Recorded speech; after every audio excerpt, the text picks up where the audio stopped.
ये वो समय है, ये वो वक्त है जब वक्त ने वक्त दिया है कि आओ जालिम के खिलाफ एक हो जाओ, आओ अब मजलूमों के लिए जो लड़ रहा है उसका साथ दो। लेकिन ऐसे मौके पर भी आखिरकार खून के गंदे अरब ने एक बार फिर से गद्दारी कर दी है। आपकी स्क्रीन पर चैनल 12 का एक स्क्रीनशॉट लगा रहा हूँ। इजराइल का ये बहुत बड़ा टीवी चैनल है। खुलासा इजराइल के इस टीवी चैनल ने ये किया है कि ईरान की मिसाइलों को रोकने के लिए इजराइल, यूएई, सऊदी अरब, जॉर्डन, बहरीन और इजिप्ट, इन आसपास के तमाम 4 से 5 अरब देशों से बात कर चुका है और कर भी रहा है। और इनमें से कई देश ईरान के हमलों को रोकने के लिए तैयार हैं। अब ज़रा तवज्जो करिए और ज़रा सोचिए, गाज़ा के अंदर बच्चों की लाशों के टुकड़े रोज़ बिखर रहे हैं, बच्चों की बोटियां बिखर जा रही हैं, सर तन से जुदा हो जा रहा है, जुल्म की सारी हदें पार हो चुकी हैं। ऐसे में ईरान अगर इजराइल के खिलाफ खड़ा हुआ है तो सबको उसका साथ देना चाहिए, लेकिन नहीं। ऐसे में इजराइल की पाले में, इजराइल की ही तरफ ये अरब देश घुस चुके हैं। तमाम अरब देश इजराइल के साथ हो गए हैं। हत्ता की रिपोर्ट यह है कि जॉर्डन ने ईरान को धमकी दी है कि अगर हमारे ऊपर से आपकी मिसाइल गई तो आपके और हमारे रिश्ते खराब हो सकते हैं और हम आपकी मिसाइलों को मारकर गिराएंगे, क्योंकि आपकी मिसाइल हमारे देश के लिए बड़ा खतरा है। ऐसा ही नहीं, फिलिस्तीन इन यहूदियों के हाथ में चला गया। अरब की गद्दारियों की वजह से आज पूरा जो मुस्लिम समाज है दुनिया का खामियाजा भुगत रहा है। ईरान कभी भी ऑन द स्पॉट हमला नहीं करता। अब अगर आपको लग रहा है कि ईरान हमला नहीं करेगा, जरा आप इस पर ध्यान दें कि अमेरिका ने अपनी सबसे बड़ी ताकत पर्शियन सागर में यानी गल्फ में, लाल सागर और इजराइल के आसपास तैनात कर दी है। 15 युद्धपोत तो मैंने आपको कल बता दिए थे। अब उसका USS navy Abraham aircraft carrier middle east में और पर्शियन सागर में आ चुका है। इसके अलावा नए कई तरह के एयर डिफेंस सिस्टम और नए युद्धपोत और फाइटर जेट उस एयरक्राफ्ट करियर पर मौजूद हैं, जो कि ईरान से बचाव के लिए, इजराइल को बचाने के लिए पर्शियन इलाके में आ चुके हैं। यानी अमेरिका ने इजराइल को बचाने के लिए पूरी ताकत झोंक दी है। एक अकेला ईरान और तमाम मुस्लिम देश गद्दार और अकेला ईरान बातिल से लड़ने को तैयार। अब आप किसके साथ हैं नीचे कमेंट कीजिएगा। वहीं हजरत मोहतरम अमेरिका ने 4000 अमेरिकी सैनिकों को मिडिल ईस्ट में अपने बेसिस पर ईरान के खिलाफ तैनात कर दिया है। ईरान का डर इतना है, भले ही आप ईरान का मजाक उड़ाते हो, लेकिन सुपर पावर को दस्त लगे हैं। कतर के आसमान में तस्वीर देखिए, ईरान के खिलाफ अमेरिका ने परमाणु बॉम्बर उड़ा दिए हैं। कतर के आसमान में ईरान के खिलाफ अमेरिका का परमाणु बॉम्बर उड़ता हुआ पाया गया है। ये इतिहास दोहराया जा रहा है। था वो एक वक्त हुजूर पाक सल्लल्लाहु अलैहि वसल्लम के ज़माने का, जब मुसलमान दिखने वाले लोग जो लगते थे नाम के कि हाँ ये तो सहाबी होंगे, लेकिन असल में हुजूर के साथ गद्दारी वो किया करते थे। आपको बता दूं कि वो सफ़ेद लिबास पहनने वाले आज भी अरब देश मौजूद हैं। रिपोर्ट यह है कि कई सारे अरब देशों ने मिलकर ईरान को इजराइल और अमेरिका की तरफ से धमकी दी है, धमकाया है और कहा है कि अगर आपने इजराइल के ऊपर खतरनाक हमला किया तो इजराइल लेबनान के ऊपर खतरनाक हमला कर देगा, लिहाजा ईरान हमला करने से बचे। कौन कह रहा है? मुस्लिम अरब देश कह रहे हैं। मुस्लिम छोड़िए, अरब देश कह रहे हैं।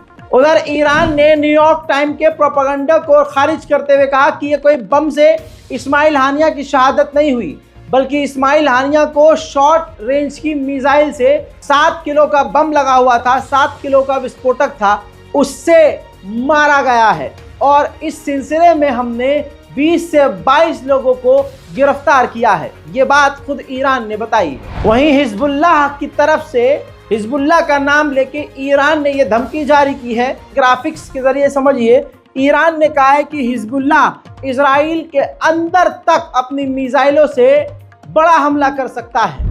उधर इतना डरा हुआ है इजराइल और अमेरिका, इतना डरा हुआ है, यहां पर आपको समझना होगा डर।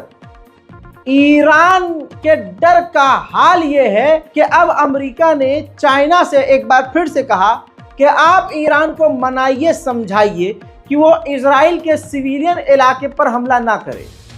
अगर आपने ईरान को मना लिया कि वो हमला ना करे तो इसके बदले हम आप पर से यानी चाइना की कई सारी कंपनियों से पाबंदी हटा लेंगे। मूसाद का प्लान था शहीद इब्राहिम रईसी पूर्व राष्ट्रपति जो ईरान के थे, उनके अंतिम संस्कार में ही जब इस्माइल हानिया वहां गए थे, उसी दौरान इस्माइल हानिया को कत्ल करने का प्लान मूसाद का था। लेकिन उस वक्त ऐसा हो नहीं पाया, जिसके बाद एक लंबे समय के बाद, लंबी मेहनत और कड़ी तपस्या के बाद, बड़ी मेहनत करके इजराइल को अब मौका मिला और इजराइल ने वो काम कर दिया। अमेरिका ने आधिकारिक तौर पर कहा है कि पहले जब हमला ईरान ने इजराइल पर किया था तो वो चाहता था कि सबको पता चले कि हम हमला कर रहे हैं और हम हमला करने वाले हैं। लेकिन इस बार ईरान कोई भी ऐसी बात नहीं कर रहा और कुछ भी दिखाना नहीं चाह रहा कि वो कब हमला करेगा, कैसे हमला करेगा, जो एक बड़ा खतरा दर्शा रहा है। इजराइल के आतंकी हमले में लेबनान की राजधानी बैरूत में ईरान के जो कमांडर शहीद हुए, उनका जनाजा यानी उनकी डेड बॉडी ईरान पहुंची तो उनका ईरानियों ने जमकर स्वागत किया।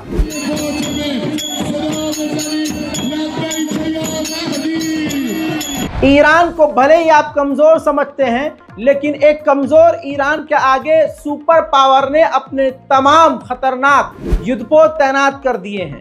ये देखिए, ग्राफिक्स के जरिए समझ लीजिए, मिडिल ईस्ट में ईरान के हमले का इतना खौफ है कि ये तमाम वॉरशिप जो आपको सीधे हाथ की तरफ नजर आ रहे हैं, ये तमाम के तमाम वॉरशिप और एयरक्राफ्ट कैरियर और समुद्री लड़ाकू जहाज पूरे मिडिल ईस्ट में चप्पे चप्पे पर इजराइल को बचाने के लिए अमेरिका ने तैनात कर दिए हैं। वहीं ईरान भी पीछे नहीं है। Iran Russian electronic warfare air defence system और अटैक सिस्टम तैनात कर रहा है। उधर बर्तानिया और अमेरिका ने अपने लोगों से जो लेबनान में रहते हैं उनसे इमरजेंसी मैसेज डालकर कहा है कि आपको किसी भी देश की टिकट मिले, कहीं की मिले और कितने की भी मिले, टिकट लो और लेबनान छोड़ो।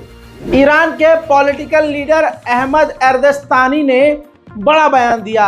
इन्होंने कहा कि हमारे पास परमाणु बम है, हमने परमाणु बना लिया है, बस हमें ऐलान करना बाकी है। इजराइल की इतनी सिट्टी पिट्टी गुम है कि इस बार इजराइल अपने बचाव के लिए बर्तानिया और फ्रांस के आगे भीख मांग रहा है।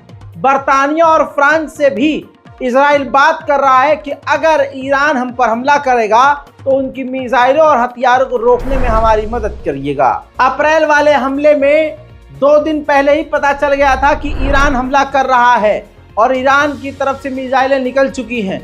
लाइव अपडेट हम जैसे और आप जैसे आम लोगों के पास भी था कि अब मिसाइल यहाँ पहुँच गई, अब रॉकेट यहाँ पहुँच गया। लेकिन इस बार इजराइल को खुद ये अंदेशा है और इजराइल ने खुद कहा है कि इस बार ईरान पता नहीं चलने देगा। और इस बार घंटों पहले नहीं, कुछ भी मिनट यानी कुछ सेकंड पहले ही पता चलेगा कि इजराइल के ऊपर ईरान की मिसाइलें गिरने वाली हैं। पूरे इजराइल में इस वक्त खौफ का माहौल है। इजराइल इस वक्त अरब देशों के पास, यूरोप देशों के पास भीख मांगता फिर रहा है कि ईरान की मिसाइलों और उसके हथियारों को, उसके हमलों को रोकने में हमारी मदद करें। अफसोस की बात यह है कि ऐसे में यूरोप से पहले अरब देशों ने इजराइल का साथ दे दिया है। अब आपके ऊपर ये सवाल है कि आप बताइए कि आप अब ईरान के साथ हैं कि नहीं, या अभी भी ईरान को सिर्फ इस वजह से आप गाली देंगे क्योंकि वो शिया बहुल देश है। थोड़ा सोचिए, समझिए, ज़मीर को जिंदा कीजिए और सच सुनना और हक बोलने की आदत बनाइए। अपनी राय कमेंट में लिखिए, रिपोर्ट को शेयर कीजिए, इस बारकोड का इस्तेमाल कीजिए ताकि गाजा और फिलिस्तीन की छोटी मोटी मदद ही सही बट हम कर सके। इस रिपोर्ट को शेयर करना ना भूलें। अगर आप हमारे चैनल पर रहे हैं तो चैनल को सब्सक्राइब करें। और भी ताज़ा तरीन अपडेट के साथ मैं फिर आऊंगा। मैं हूं रजा और आप देख रहे हैं रजाग्राफी। जय हिंद।